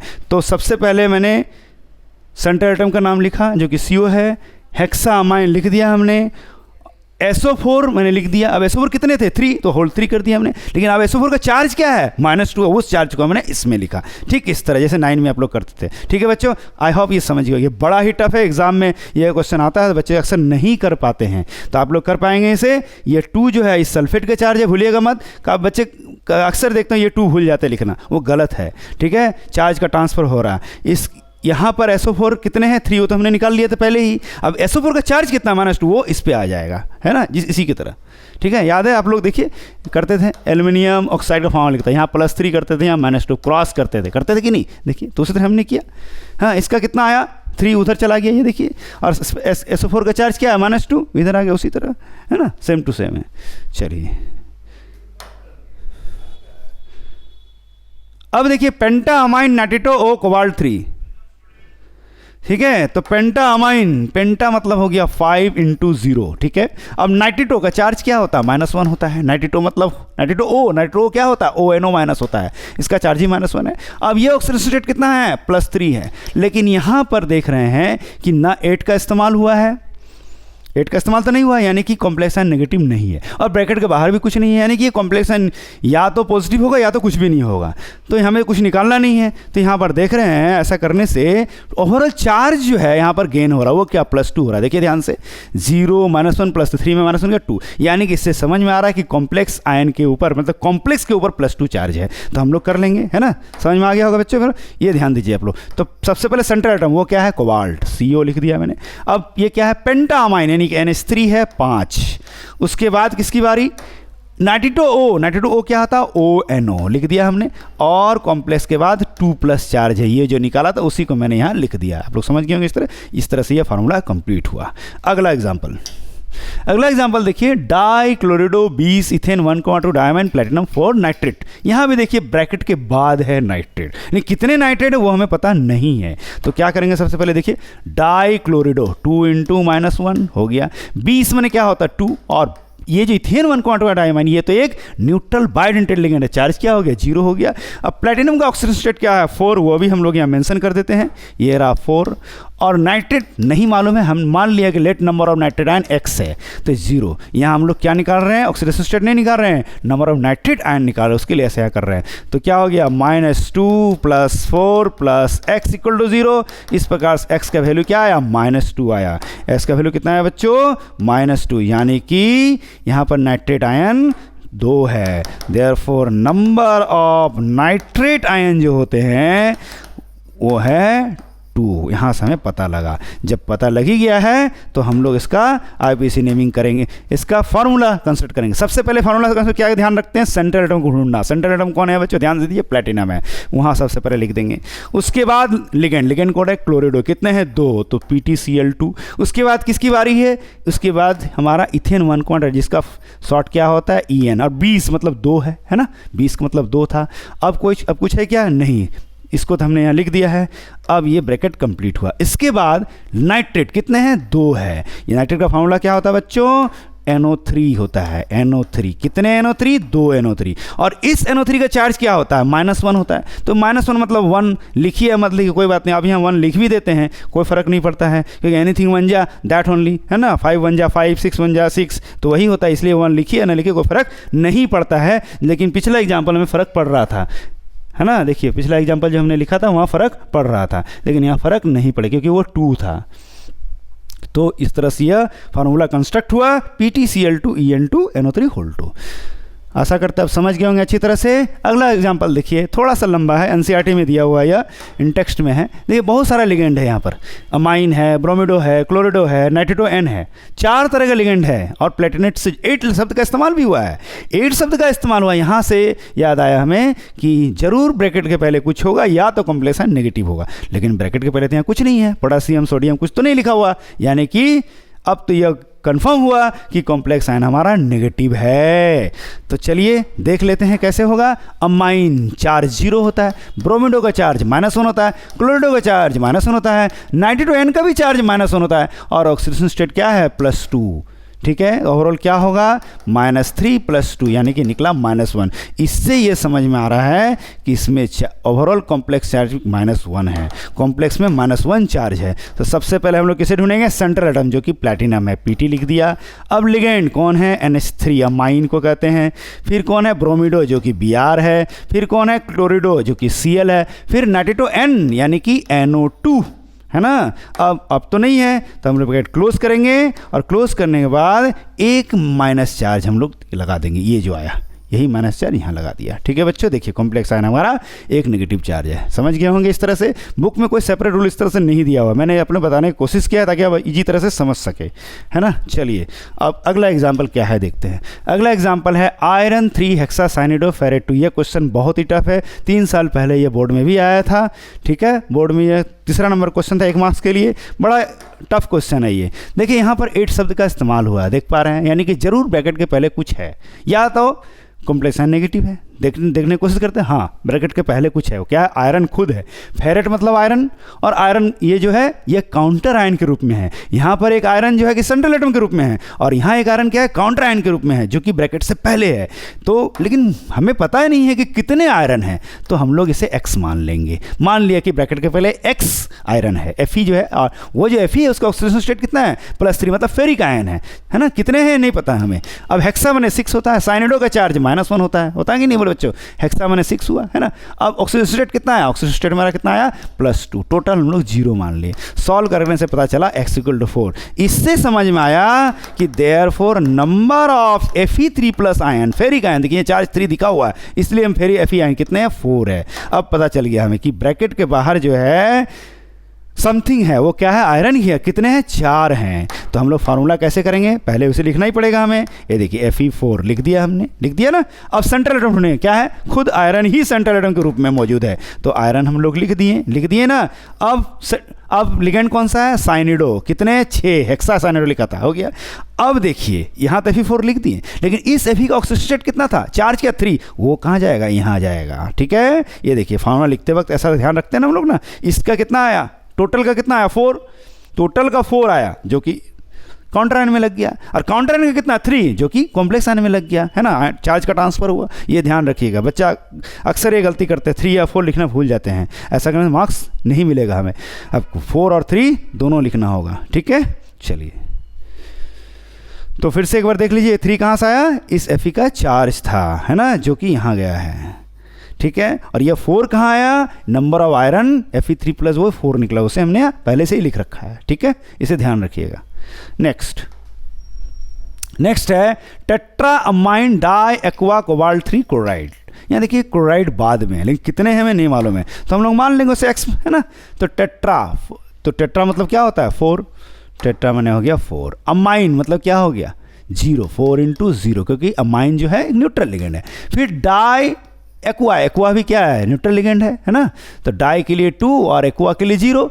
फिर 3, ये जो ऑक्सीडेशन स्टेट 3 वो लिखा हमने। अब क्लोराइड को मैंने x मान लिया, x क्लोराइड है, देयरफॉर x = कितना आया, -3। इससे समझ में आ रहा है कि नंबर ऑफ क्लोरीन आयन जो है, देयरफॉर नंबर ऑफ Cl- जो ब्रैकेट के बाहर वो कितने हैं, 3 है। 3 क्लोराइड आयन ब्रैकेट के बाहर है। तो इसका हम लोग सबसे पहले फार्मूला बनाने की कोशिश करते हैं। सब सेंट्रल एटम क्या है, कोबाल्ट, बड़ा C छोटा O, है ना बच्चों, बड़ा C छोटा O लिख दिया हमने। फिर अमाइन NH3, कितने NH3 हैं, 4, टेट्रा शब्द का इस्तेमाल हुआ है ना, तो 4। फिर क्या है, डाई एक्वा मतलब पानी 2 है, एक्वा डाइH2 और कुछ है नहीं, और कुछ नहीं है। ब्रैकेट क्लोज करेंगे। 6 लिगेंड ऑलरेडी हो चुके हैं। यहाँ भी देखिए कोऑर्डिनेशन नंबर 6 होगा, 4 NH3 और 2 H2O है। ये दोनों ही मोनोडेंटेड लिगेंड है ना। अब ब्रैकेट पर क्लोराइड की बारी, क्लोराइड लिख दिया। कितने क्लोराइड है? 3 लिख दिया। अब क्लोराइड का चार्ज क्या होता है? -1। वो यहाँ लिखना जरूरी नहीं है कि 1 लिखने से कोई फर्क नहीं पड़ता। इस तरह से यह फार्मूला कंस्ट्रक्ट हो चुका है। देखिए बच्चे गलती करते हैं, यहाँ लास्ट में सिर्फ Cl लिखते हैं, वो नहीं चलेगा। यानी कितने Cl है? 3, तो यहाँ Cl3 लिखना होगा। ठीक है, पहले हम लोग आइडिया लगा के नंबर ऑफ Cl माइनस पता कर लिए हैं, उसको वो यहाँ पुट कर दिए। देखिए यही 3 हमने यहाँ लिखा है। ठीक है, चलिए नेक्स्ट एग्जाम्पल देखिए। अगला एग्जाम्पल है, ये इस तरह से IPC नेमिंग जो है कंप्लीट हुआ। हम लोग सीखें किस तरह से फार्मूला से नेमिंग करना चाहिए, IPC नेमिंग, और जब IPC नेमिंग दिया किस तरह से फार्मूला कंस्ट्रक्ट करना चाहिए। दोनों तरह का चीज़ हम लोग यहाँ देखें। आशा करते हैं एग्जाम में आप ये क्वेश्चन सॉल्व कर पाएंगे। हर तरह का एग्जाम्पल हमने दिया, इसमें बायोडेंटेड है या एबिडेंटेड, सभी तरह के एग्जाम्पल हम लोग देखें। डबल कॉम्प्लेक्स भी हम लोग देखें, है ना। ये काफ़ी हेल्पफुल होगा आपके एग्जाम के लिए। अब हम लोग पढ़ते हैं VBT, वैलेंस बॉन्ड थ्योरी। क्या बच्चों? Valence bond theory. हम लोग क्या पढ़ते हैं? Valence bond theory. VBT इसका फुल फॉर्म है वैलेंस बॉन्ड थ्योरी। VBT यहाँ से 2 मार्क्स का क्वेश्चन पक्का है, एग्जाम में आएगा ही आएगा, और इस बार तो आना ही है ये VBT। ठीक है, तो VBT में सिंपल हम लोग क्या करते हैं, कोई भी एक कोऑर्डिनेशन कॉम्प्लेक्स दिया रहेगा, उसका हाइब्रिडाइजेशन निकालना है, उसका ज्योमेट्री या शेप निकालना है, मैग्नेटिक कैरेक्टर निकालना है, कलर है या कलरलेस वो निकालना है, यही करना है हमें, है ना। चलिए, तो अगर हाइब्रिडाइजेशन sp3 निकलता तो हमारा शेप क्या होगा? टेट्राहेड्रल। अगर हाइब्रिडाइजेशन हमारा dsp2 होता तो शेप क्या होगा? Square planar. अगर हाइब्रिडाइजेशन हमारा sp3d2 होता तो शेप क्या होगा? ऑक्टाहेड्रल। अगर हाइब्रिडाइजेशन d2sp3 होता तो भी शेप ऑक्टाहेड्रल ही होगा दोनों केस में, है ना। डी बाद में है, यानी कि यह आउटर ऑर्बिटल कॉम्प्लेक्स है, जिसे हम लोग हाई स्पिन भी कहते हैं। डी पहले है, इसलिए इसको हम लोग इनर ऑर्बिटल कॉम्प्लेक्स कहते हैं, लो स्पिन कहते हैं। अच्छा क्या देखिए, डी अगर बाद में होता है यानी नंबर ऑफ अनपेयर्ड इलेक्ट्रॉन बहुत ज़्यादा होता है, उस वक्त डी बाद में होता है। डी पहले होता है, यानी कि इसमें नंबर ऑफ अनपेयर्ड इलेक्ट्रॉन या तो कम होते हैं या तो नहीं होते हैं, है ना। इसलिए d2sp3 हुआ। इसको कहते हैं आउटर ऑर्बिटल कॉम्प्लेक्स, इसको कहते हैं इनर ऑर्बिटल कॉम्प्लेक्स। ठीक है, या हाई स्पिन भी बोला जाता है या लो स्पिन भी बोला जाता है। चलिए आइए देखते हैं, 4 एग्जाम्पल हम पेश कर रहे हैं आपको। देखिए 4 एग्जाम्पल के लिए काफ़ी हेल्पफुल। हाँ, सबसे पहले ये देखिए एक चीज़ देख लीजिए यहाँ पर, under the influence of strong field ligand. अगर हमारा लिगेंड स्ट्रॉन्ग हुआ, जैसे कि Cn - CO En या NH3 CO के साथ होना चाहिए, कोबाल्ट के साथ, तभी होगा, नहीं तो नहीं। ठीक है, याद रखिएगा। तो इलेक्ट्रॉन्स ऑफ डी सबसेल, जो डी सबसेल के इलेक्ट्रॉन्स होंगे वो गेट्स पेयर्ड अप, वो पेयरिंग हो जाएगा, उन इलेक्ट्रॉन का पेयरिंग, वो जुड़वा हो जाएंगे। ठीक है, सिंगल्स वो पेयर हो जाएंगे, याद रखिएगा। सिर्फ ये लिगेंड रहने के कारण Cn - CO En या NH3, ये 4 तरह के लिगेंड हो तभी पेयरिंग होता, नहीं होगा वीक लिगेंड में पेयरिंग नहीं होता है। देखिए यहाँ देखिए एक कोऑर्डिनेशन कॉम्प्लेक्स मैंने लिखा है, इसमें देखिए स्ट्रॉन्ग फील्ड लिगेंड है, देखिए CO NH3 के साथ है, Cn यहाँ पर देखिए स्ट्रॉन्ग लिगेंड, Cn CO, देखिए ये इस तरह लिगेंड है, यानी ये सब कॉम्प्लेक्स में क्या होगा? स्ट्रॉन्ग फील्ड लिगेंड कॉम्प्लेक्स है, यानी कि इसमें पेयरिंग होगा इसके केस में, इसके केस में पेयरिंग नहीं होगा क्योंकि यह वीक फील्ड लिगेंड। देखिए H2O Cl एक वीक फील्ड लिगेंड है, तो वीक फील्ड लिगेंड में पेयरिंग नहीं होता है, स्ट्रॉन्ग फील्ड लिगेंड में पेयरिंग होता है। आइए देखते हैं कैसे पेयरिंग होता है या नहीं होता है। चलिए सबसे पहले एग्जांपल मैंने लिया है CONH3O6 इसका ऑक्सीडेशन नंबर और नेमिंग तो आप जानते हैं कैसा होता है, अभी बताया अभी। अब हम लोग सीखेंगे यहाँ VBT को यूज़ कैसे किया जाता है। सबसे पहले हम लोग जो सेंट्रल एटम है उसका ऑक्सीडेशन निकाल लेंगे। पहले नॉर्मली इसका हम लोग इलेक्ट्रॉनिक कन्फर्मेशन करेंगे, तो कोबाल्ट 27 एटॉमिक नंबर है, कैसे करेंगे? आर्गन 3d7 4s2, है ना। तो 3d7 कैसे हुआ? 27 है, आर्गन का 28 होता है, 28 और 2 28, सॉरी आर्गन का 18 होता है, सॉरी आर्गन कितना होता है? 18 होता है। आर्गन का एटॉमिक नंबर कितना होता है? 18। ठीक है, 27 कोबाल्ट का है और आर्गन का एटॉमिक नंबर 18 होता है। तो 18 और 2 20 और 7 27, 18 2 20 एंड 7 27 हो गया बच्चों, है ना। आर्गन का 18 2 20 और 7 27 हो गया। तो हमारे डी सबसेल में 7 इलेक्ट्रॉन है। कितने इलेक्ट्रॉन? 7। कैसे सजाएंगे? 1 2 3 4 5 6 7 और एस में कितने बच्चों? 2। ये हमने सजा दिया। ये डी सबसेल है, 5 ऑर्बिटल होता है डी सबसेल, मालूम है ना, और एस सबसेल का 1 ही ऑर्बिटल होता है। फिर देखिए हम लोग यह जो ऑक्सीडेशन स्टेट 3 आया है, यहाँ 2 3 कुछ भी है, वही यहाँ पर चार्ज का हम इलेक्ट्रॉनिक कन्फर्मेशन करेंगे। अगर मान लीजिए यहाँ 2 आता है तो हम लोग यहाँ CO2+ लिखते हैं। ठीक है बच्चों, तो 3+ का, तो 3+ का मतलब कोबाल्ट ने 3 इलेक्ट्रॉन लूज कर दिया। तो कहाँ से लूज किया होगा? जरूर 2 यहाँ से लूज किया और एक यहाँ से गया, तो 2 यहाँ से लूज किया तो 2 0 हो गया और 7 से कितना हो गया 6 हो गया। अब यानी कि डी सबसेल में 6 ही इलेक्ट्रॉन है। इसको हम लोग कैसे फिल करेंगे बच्चों, आइए देखते हैं। सिंगल सिंगल करके होल्ड के हिसाब से फिल कर लिए, 5 ही हुआ। अब पेयरिंग हुआ तो 4 अनपेयर्ड इलेक्ट्रॉन बचा, और एस में तो इलेक्ट्रॉन यहाँ है नहीं। अब हम लोग लास्ट स्टेप, ये देखिए बहुत इंपॉर्टेंट स्टेप है। नाउ इलेक्ट्रॉनिक कन्वर्जन हम लोग कर चुके हैं इस तरह से, अब हम लोग इलेक्ट्रॉनिक कन्वर्जन करेंगे। Now this CO3 plus in the compound, उस कंपाउंड को बुलाएंगे और उस कंपाउंड में देखेंगे लिगेंड क्या है। लिगेंड तो स्ट्रॉन्ग लिगेंड है, मैंने बताया था अगर CONH3 के साथ रहता है तो वो स्ट्रॉन्ग लिगेंड की तरह बिहेव करता है। ये क्वेश्चन आपके टेक्स्ट में भी दिया गया है और काफ़ी बार एग्जाम में ये CBSE में आता है।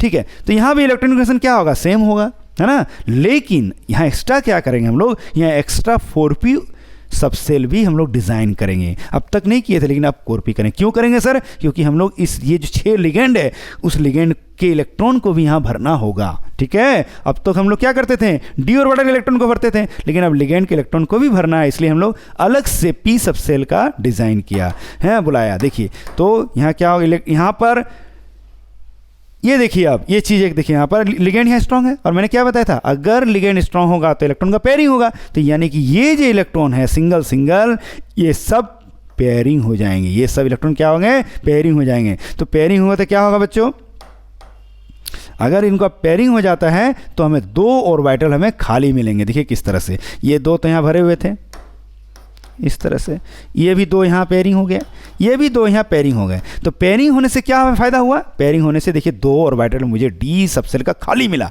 तो इस सबसेल में लिगेंड के इलेक्ट्रॉन को हम आराम से भर सकते हैं, लेकिन लिगेंड के इलेक्ट्रॉन को क्रॉस से लिखेंगे ताकि आप लोग आराम से डिफरेंशिएट कर सकें। कितने लिगेंड है, 6, तो हम लोग क्रॉस से लिखेंगे। देखिए 2 करके क्रॉस लिखेंगे, देखिए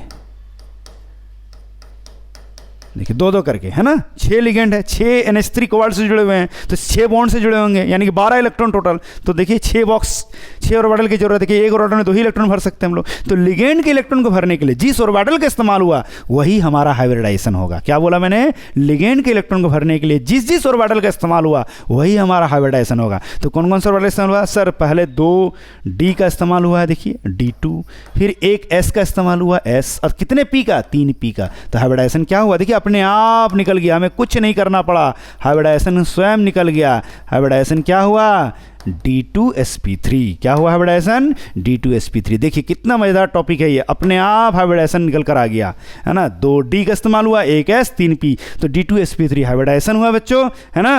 अच्छा, D2sp3 अगर हाइब्रिडाइजेशन हुआ तो हमारा शेप क्या होगा, मैंने बताया था पहले ही, शेप होगा ऑक्टाहेड्रल। शेप क्या होगा बच्चों, यानी ज्योमेट्री क्या होगा, ऑक्टाहेड्रल। पहले मैंने बताया ही था, है ना। एक बार आप ध्यान से देख लीजिए, शेप होगा ऑक्टाहेड्रल। अब देखिए कोई भी अनपेयर्ड इलेक्ट्रॉन यहाँ नहीं है, सभी इलेक्ट्रॉन पेयर है, तो ये डायमैग्नेटिक होगा। क्या होगा बच्चों, डायमैग्नेटिक। और अनपेयर्ड इलेक्ट्रॉन नहीं है तो यहाँ इलेक्ट्रॉन का यहाँ डी ट्रांजिशन भी नहीं होगा, यानी कि ये कलरलेस या वाइट होगा। क्या होगा, कलरलेस या वाइट भी हम लिख सकते हैं, ठीक है, समटाइम्स, हाँ ठीक है। अच्छा, अब देखिए यहाँ डी अंदर की ओर है तो हम क्या बोल सकते हैं, inner orbital complex, inner orbital complex, क्योंकि डी अंदर की ओर है और इसका नाम है लो स्पिन। और क्या बोल सकते हैं बच्चों, और लो स्पिन। और कुछ रहा क्या, नहीं, सभी चीज़ें हमने यहाँ निकाल रखा है। तो इस तरह से VBT के जरिए हम लोग valence, using valence bond theory, हमने हाइब्रिडाइजेशन निकाला, ज्योमेट्री निकाला, मैग्नेटिक प्रॉपर्टीज़ निकाला कि ये डायमैग्नेटिक या पैरामैग्नेटिक है। अगर अनपेयर्ड इलेक्ट्रॉन होता तो पैरामैग्नेटिक होता, लेकिन कोई भी अनपेयर्ड इलेक्ट्रॉन नहीं है तो ये क्या है, डायमैग्नेटिक है। चलिए अब अगला एग्जांपल देखते हैं जिसमें वीक लिगेंड है। देखिए वीक लिगेंड है यहाँ पर इस तरह से। ऑक्सीडेशन स्टेट तो आप जानते ही हैं, नेमिंग भी जान रहे हैं। अब हम लोग आयरन का ऑक्सीडेशन, पहले इलेक्ट्रॉनिक कन्वर्जन करेंगे जिस तरह पिछला एग्जाम्पल मैंने किया। यहाँ पर 6 है तो कैसे भरेंगे, 1 2 3 4 5 6 भर दिया हमने, और एस में 2 है। और यहाँ पर देखिए 3 निकल चुका है क्योंकि ऑक्सीडेशन स्टेट 3 है, तो इसी का हम लोग इलेक्ट्रॉनिक कन्वर्जन करना पड़ेगा। तो 3 कहाँ से निकलागा, 2 यहाँ से, 1 यहाँ से। अब 5 अनपेयर्ड इलेक्ट्रॉन है तो कहाँ से भरेंगे, single single single single. S के लिए तो एक भी इलेक्ट्रॉन नहीं है। यहाँ भी देखिए नाउ तीसरा स्टेप क्या करेंगे, मैंने बताया था पिछली बार, पहले नॉर्मल कर लिया, now Fe3+ in the compound. तो ये जो कंपाउंड है H2O क्या है, एक वीक लिगेंड है, H2O वीक लिगेंड है, तो यहाँ इलेक्ट्रॉन का पेयरिंग नहीं होगा, ठीक है, पेयरिंग देखिए नहीं होगा, एज इट इज़ हो जाएगा। तो यहाँ भी हम लोग क्या करेंगे बच्चों, देखिए यहाँ भी हम लोग देखिए एज इट इज़ लिख देंगे, single single single single single, D में भरा गया पाँचों का 5 है ना। तो वीक लिगेंड है, इलेक्ट्रॉन का पेयरिंग नहीं होगा तो हम लोग क्या करेंगे, लेकिन लिगेंड तो हमारा 6 है जो कि Fe से जुड़ा हुआ है, यहाँ भी कोऑर्डिनेशन नंबर है Fe कितना 6 है, तो लिगेंड 6 यानी 6 बॉन्ड से जुड़ेंगे, 6 बॉन्ड मतलब 12 इलेक्ट्रॉन, और लिगेंड के इलेक्ट्रॉन हम लोग क्रॉस से लिखते हैं, किससे लिखते हैं, क्रॉस से। देखिए यहाँ से भरना शुरू करेंगे, 1 2 3 4 5 6, देखिए 6 बॉक्स भरा गया है ना। तो लिगेंड के इलेक्ट्रॉन को भरने के लिए जिस ऑर्बिटल का इस्तेमाल हुआ वही हमारा क्या होगा, हाइब्रिडाइजेशन होगा। तो हाइब्रिडाइजेशन क्या होगा, खुद देखिए क्या होगा, क्या आ रहा, 1 S 3 P और कितने D, 2 D, यानी स्वयं हाइब्रिडाइजेशन निकल गया है हमारा। देयरफॉर हाइब्रिडाइजेशन क्या निकला, sp3d2, हमें कुछ नहीं करना पड़ा, अपने आप हाइब्रिडाइजेशन निकल गया। लिगेंड के इलेक्ट्रॉन को भरने के लिए जिस ऑर्बिटल का इस्तेमाल वही हमारा हाइब्रिडाइजेशन हुआ। अब देखिए यहाँ पर 5 अनपेयर्ड इलेक्ट्रॉन है, पिछला केस में एक भी अनपेयर्ड इलेक्ट्रॉन यहाँ नहीं था, लेकिन इस केस में देखिए 5 अनपेयर्ड इलेक्ट्रॉन है, तो हम लोग क्या बोलेंगे, स्ट्रांगली पैरामैग्नेटिक या फेरोमैग्नेटिक, स्ट्रांगली पैरामैग्नेटिक। और अनपेयर्ड इलेक्ट्रॉन है तो डी ट्रांजिशन भी होगा, जिसके कारण यह कंपाउंड क्या होगा, कलर्ड होगा। क्या होगा बच्चों, कलर्ड। और शेप क्या होगा, मैंने तो लिखना भूल गया, ठीक कोई बात नहीं, यहाँ लिख देते हैं, शेप ऑक्टाहेड्रल होगा। मैंने मेंशन कर दिया था कि अगर हाइब्रिडाइजेशन या D2sp3 या sp3d2 हो तो शेप क्या होगा, ज्योमेट्री ऑक्टाहेड्रल ही होगा। अच्छा, ये डी बाहर की ओर है तो ये क्या होगा, आउटर ऑर्बिटल कॉम्प्लेक्स या हाई स्पिन। ठीक है बच्चों, आउटर ऑर्बिटल कॉम्प्लेक्स और हाई स्पिन, ठीक है, और हाई स्पिन, ठीक है, आप लोग समझ गए होंगे अच्छी तरह से। स्ट्रांगली पैरामैग्नेटिक है क्योंकि अनपेयर्ड इलेक्ट्रॉन बहुत ज़्यादा है, कलर्ड है, हाँ, शेप ऑक्टाहेड्रल है, और शेप तो ऑक्टाहेड्रल है लेकिन यह एक आउटर ऑर्बिटल कॉम्प्लेक्स है क्योंकि डी बाहर की ओर है। तो आप लोग आशा करते समझ गए होंगे अच्छी तरह से। दोनों में कंपैरेटिव स्टडी देखें, एक में अनपेयर्ड इलेक्ट्रॉन नहीं था तो वहाँ पर हाइब्रिडाइजेशन D2sp3 हुआ, यहाँ अनपेयर्ड इलेक्ट्रॉन 5 है, हाइब्रिडाइजेशन sp3d2 हुआ, शेप दोनों में सेम हुआ, लेकिन वो डायमैग्नेटिक था क्योंकि अनपेयर्ड इलेक्ट्रॉन नहीं था। इसमें 5 अनपेयर्ड इलेक्ट्रॉन है, इसलिए डी ट्रांजिशन होगा, तो वह कलर्ड होगा और ये स्ट्रांगली पैरामैग्नेटिक होगा। ठीक है, चलिए नेक्स्ट देखते हैं एग्जाम्पल क्या है। नेक्स्ट देखिए, छोटा सा एग्जाम्पल है ये, क्योंकि टेट्राहेड्रल कॉम्प्लेक्स है, NiCl4 है ना। देखिए तो नाम तो ऑक्सीजन से जानते ही हैं, उसी तरह हम लोग यहाँ इलेक्ट्रॉन कर लिए। निकल का 28 होता है एटॉमिक नंबर, तो 18 2 20 8 28 हो गया। डी में इलेक्ट्रॉन कितने हैं, 8, तो सिंगल सिंगल करके भर लेते हैं, देखते हैं 5 हो गया, 6 हो गया, 7 हो गया, 8 भरा गया। एस में कितने हैं, 2 भर दिया हमने। अब 2+, क्योंकि ऑक्सीजन स्टेट क्या है, 2 आया है तो 2+ ही नहीं करेंगे, तो 2 कहाँ से निकल गया, एस से निकल चुका है। फिर भी यहाँ भी इलेक्ट्रॉन कितने हैं, यहाँ पर भी 8 है, 1 2 3 4 5, पहले सिंगल सिंगल भरते हैं ना, फिर पेयरिंग करते थे, यहाँ तक हो गया। इसके लिए इलेक्ट्रॉन नहीं है। Now Ni2+ in the compound, in the coordination complex. यहाँ तो लेकिन लिगेंड क्या है, Cl तो एक वीक लिगेंड है। Cl कैसा लिगेंड है बच्चों, वीक लिगेंड है ना, तो इलेक्ट्रॉन का पेयरिंग नहीं होगा, एज इट इज इसका भी इलेक्ट्रॉन कनेक्शन उसी तरह से होगा। पहले ये दोनों का हम लोग कर लिए थे। Now Ni2+ in the compound, electron connection तो वही होगा, इलेक्ट्रॉन को कैसे भरेंगे उसी तरह से। देखिए कितने 8 है, सिंगल सिंगल करके भर लेते पहले। और यहाँ पेयरिंग होगा क्या, ये 2 इलेक्ट्रॉन पेयर होगा, नहीं होगा क्योंकि लिगेंड हमारा वीक है। अगर स्ट्रॉन्ग लिगेंड रहता तो ये इलेक्ट्रॉन यहाँ आ जाता है ना, देखिए, तो यहाँ भी पेयरिंग नहीं होगा।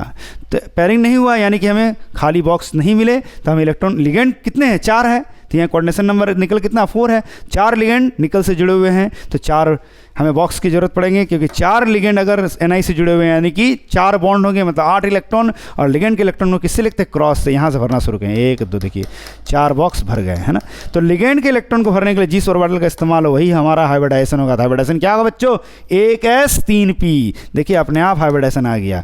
देयरफॉर हम लोग बोल सकते हैं हाइब्रिडाइजेशन कितना हुआ, हाइब्रिडाइजेशन sp3 हुआ। क्या हाइब्रिडाइजेशन, sp3। और हाइब्रिडाइजेशन sp3 होगा तो शेप क्या होगा हमारा, शेप हमारा होगा टेट्राहेड्रल। शेप क्या होगा बच्चों, टेट्राहेड्रल, मैंने मेंशन कर दिया था। शेप या ज्योमेट्री हमारा टेट्राहेड्रल होगा, टेट्राहेड्रल। ठीक है, इसे ध्यान से देख लीजिएगा। अब देखिए अनपेयर्ड इलेक्ट्रॉन है क्या, बिल्कुल 2 अनपेयर्ड इलेक्ट्रॉन है, तो मैग्नेटिक प्रॉपर्टीज क्या होगा, पैरामैग्नेटिक होगा। पैरामैग्नेटिक मतलब हल्का हल्का मैग्नेट की ओर अट्रैक्ट होना।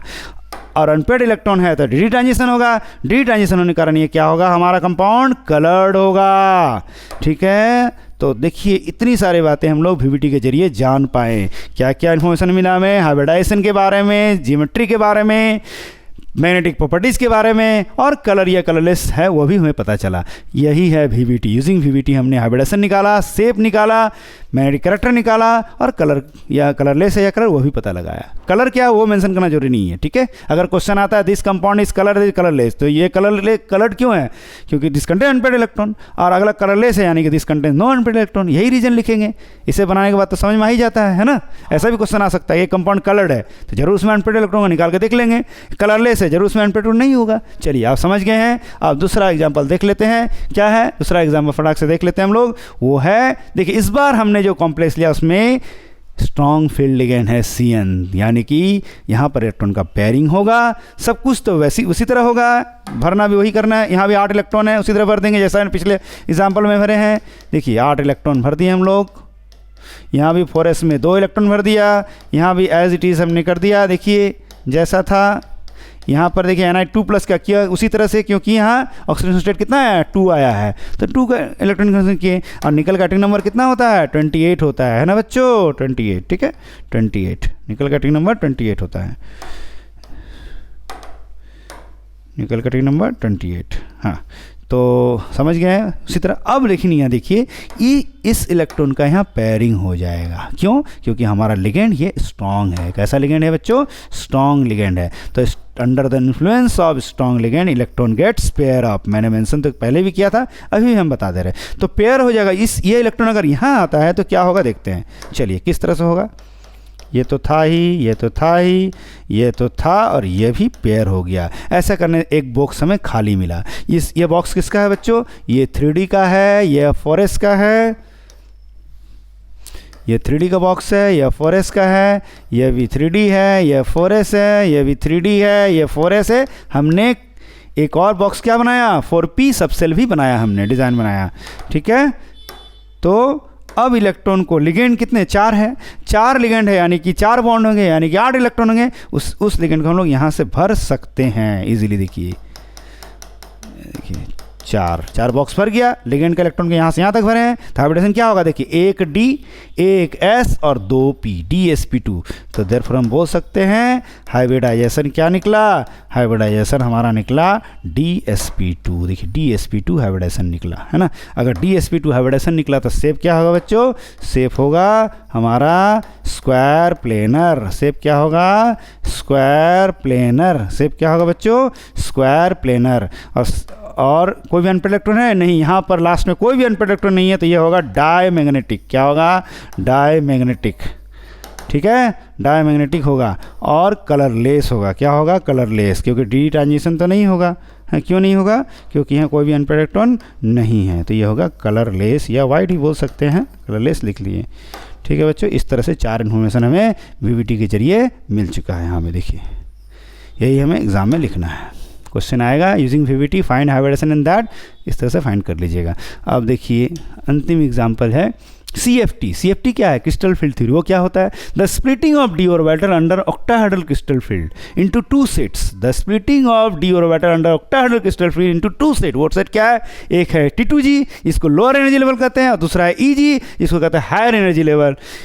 कब, जब when ligand approach the central metal atom. जब लिगेंड अप्रोच करते हैं सेंट्रल मेटल एटम को तभी ऐसा होता है। इस कॉल्ड CFT, इसको कहते हैं हम लोग क्रिस्टल फील्ड थ्योरी। चलिए एग्जांपल देख लेते हैं किस तरह से होता है। बड़ा अनोखा एग्जांपल देखिए, 5 d ऑर्बिटल लेंगे हम लोग। इसका नाम इस तरह से है DXY DYZ GZX DX2 y-y2 DZ2 लिख लिया। यहाँ क्या है, 5 d orbitals in ground state. अब ये 5 d ऑर्बिटल हम लोग सैडेड स्टेट में ले गए, मतलब ये इंक्रीजिंग एनर्जी लेवल के हिसाब से है। किस हिसाब से बच्चों, यहाँ लिखेंगे हम लोग increasing energy level. Increasing energy level यहाँ मेंशन कर देंगे, इंक्रीजिंग एनर्जी लेवल मेंशन कर दिया हमने, है ना। अब देखिए जैसे ही यह 5 ऑर्बिटल में जो इलेक्ट्रॉन थे मान लीजिए, वो ग्राउंड से सैडेड स्टेट में आया, ये स्प्लिट हो गया 2 भागों में, एक T2G और दूसरा EG। ठीक है ना, एक T2G दूसरा EG, 2 भागों में ये बढ़ चुका है है ना। इसी स्प्लिटिंग को हम लोग कहते हैं क्रिस्टल फील्ड थ्योरी। तो splitting of D orbital under octahedral crystal field mention कर दिया है मैंने। तो एक T2G 3 ऑर्बिटल जो है नीचे रहा और 2 ऑर्बिटल ऊपर। देखिए 5 डी ऑर्बिटल स्प्लिट हो गए 2 भागों में। एक सेट का नाम T2G पड़ा और दूसरा सेट जो कि हायर एनर्जी लेवल वो EG है। देखिए यहाँ पर मैंने गैप ज़्यादा दिया और यहाँ पर मैंने गैप कम दिया। क्यों? ये डेल्टा O है, नॉट नहीं है, डेल्टा O मैंने टोटल एनर्जी जो है यहाँ पर। तो टोटल एनर्जी का जो 3/5 यानी कि 60% मैंने 3/5 of delta O crystal field, delta O crystal field energy है, ठीक है, वो ऊपर है और 2/5 ऑफ डेल्टा O नीचे की ओर। यानी कि यहाँ पर कितना है 60% एनर्जी है और यहाँ कितना है 40%। जैसे मैं यहाँ मेंशन भी किया इंक्रीजिंग एनर्जी लेवल, तो ये 60% यहाँ 40% या 2/5 ऑफ डेल्टा यहाँ पर है। अब देखिए यहाँ पर क्या है, ये तो यही है कि अगर क्वेश्चन नंबर 9.16 शायद चैप्टर 9 में यही है कि draw the crystal field theory का डायग्राम आएगा, तो यही डायग्राम बना लीजिए, इस तरह बनाना है। अब क्या है कि अगर 4 इलेक्ट्रॉन मान लीजिए हम लोग लेते हैं, डी में कितने इलेक्ट्रॉन लेते हैं? 4 इलेक्ट्रॉन लेते हैं। देखिए 4 इलेक्ट्रॉन हमने लिए, 1 2 3 4 लिया, यहाँ भी लिख देंगे 4 इलेक्ट्रॉन लिख दिए, ठीक है 4।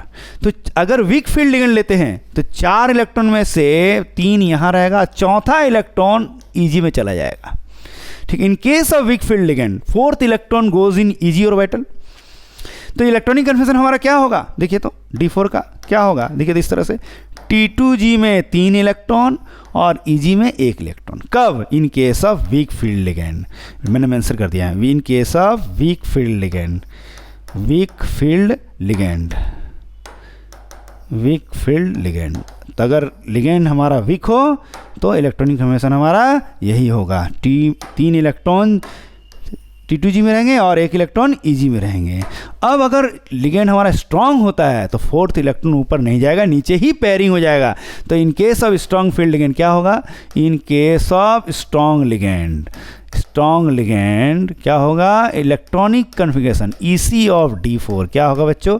T2G में 4 इलेक्ट्रॉन आ जाएगा और EG में 0 इलेक्ट्रॉन होगा, एक भी इलेक्ट्रॉन नहीं होगा, ठीक है। देख लीजिए इलेक्ट्रॉनिक कन्फर्मेशन हमारा यह होगा, ठीक है, ये देखिए ध्यान दीजिए, ठीक है। और वीक फील्ड लिगेंड में डेल्टा O जो होता है, वीक फील्ड लिगेंड केस में delta O less than pairing energy होता है। डेल्टा O मतलब ये जो energy crystal field energy less than pairing energy होता है। और स्ट्रॉन्ग फील्ड लिगेंड में डेल्टा O क्या होता है? ग्रेटर देन पेयरिंग एनर्जी होता है, ठीक है, P4 पेयरिंग एनर्जी। तो आप समझ गए यही है हमारा CFT, splitting of D orbital under octahedral crystal field is called crystal field theory. देखिए ये डी ऑर्बिटल 2 भागों में बढ़ चुका है, T2G with lower energy level, EG with higher energy level. यही स्प्लिटिंग हम लोग क्रिस्टल फील्ड थ्योरी कहते हैं। देखिए वीक फील्ड लिगेंड में देखिए 4th इलेक्ट्रॉन ऊपर चला गया वीक फील्ड लिगेंड के कारण, और स्ट्रॉन्ग लिगेंड में 4th इलेक्ट्रॉन नीचे ही पेयरिंग हो जाएगा, मतलब ये इलेक्ट्रॉन ऊपर नहीं जाएगा, यहीं पर पेयर हो जाएगा। यहाँ पर देखिए 2 इलेक्ट्रॉन यहाँ दिखेगा। तो इलेक्ट्रॉन क्या होगा? T2G में 4 इलेक्ट्रॉन और EG में एक भी इलेक्ट्रॉन नहीं। कब ऐसा होगा? जब लिगेंड हमारा स्ट्रॉन्ग होगा। तो बच्चों ये सब वीडियो आराम से देखिएगा, आशा करते हैं ये सब वीडियो आपको एग्जाम में बहुत हेल्प करेगा। अच्छा स्कोर कीजिए, बेस्ट ऑफ लक। चलिए बाय बाय।